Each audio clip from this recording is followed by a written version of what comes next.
Farrow's book, To Catch and Kill.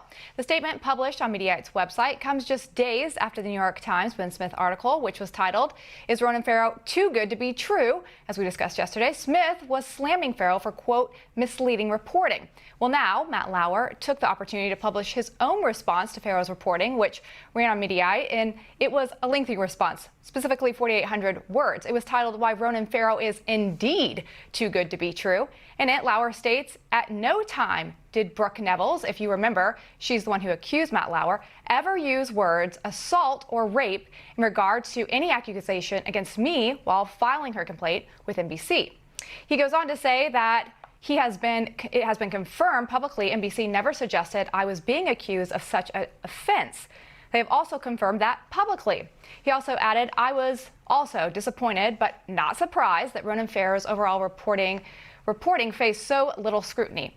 There are several things that are interesting with Lauer's response about Farrow's reporting. One is the editor's note from Mediaite. They go on to say that after Matt Lauer submitted the piece, they independently fact-checked the accounts for the 4 witnesses Lauer spoke with and cites in the piece, all confirmed in early February that Lauer's accounts of their conversation was accurate. Some are questioning the timing of Lauer's op-ed, but he actually stated that in his op-ed, he was preparing this months ago.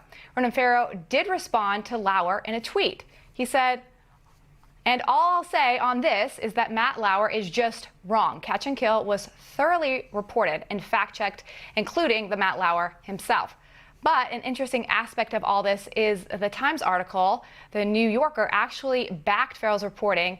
You know, Sean, this is really interesting because now you have, it's pretty much he said, she said, this is accurate, this isn't accurate, and it's bringing up a lot of questions about who's right. The interesting thing about Matt's piece is that he goes through all the different pages, several pages of Ronan's book, and says, okay, this is the situation that you say I was in. Here's the witness that you cite. I went and talked to that witness. Here's what they actually said. And oh, by the way, you never did. So this is a very interesting sleight of hand that's being played, which is Lauer saying these are the actual people that claim to be witnesses to what you said happened. They're denying that it happened or that you, Ronan Farrow, ever actually talked to them. That's really sloppy. So then they're coming back from Ronan Farrow in the New Yorker and saying, yeah, well, we had a lot of people we talked to.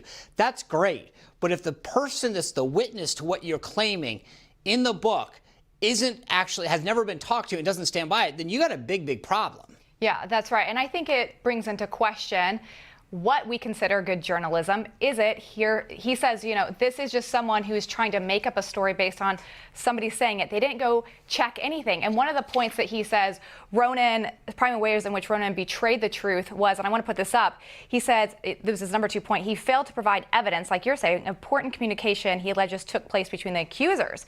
And then he went on to say that Ronan Farrow never talked to these people. And he says, you know why I know that? Because I did. Yeah, I did. He brings really good points. I mean, that he's right. doing the investigation. I think there's 2 issues here, right? What is his behavior, what he did? And the second is the journalism behind exposing it. And I think there is no question from what we've seen that it is definitely a bunch of shoddy journalism. It's amazing, though, to see all of these 3 journalists in particular, and then, of course, the New Yorker writ large, going after each other, questioning their sources. What I think I take away more than anything from this is that it's sloppy journalism from head to toe and that they're all guilty of it.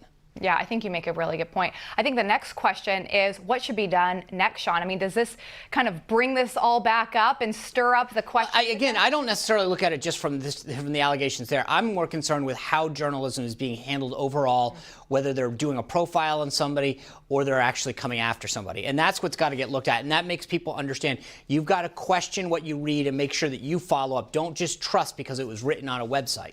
I think you bring a really good point, and I hope that this, to your point, is making people think about that more and realize that a lot of times reporters are very biased and they do have an agenda potentially, not always, but sometimes, and that you have to do your own research or not believe everything that you read. Yeah, like in these cases. Absolutely, and that's definitely the thing. One other thing that I think came out last night that was really important before we move into the next segment is the Susan Rice email.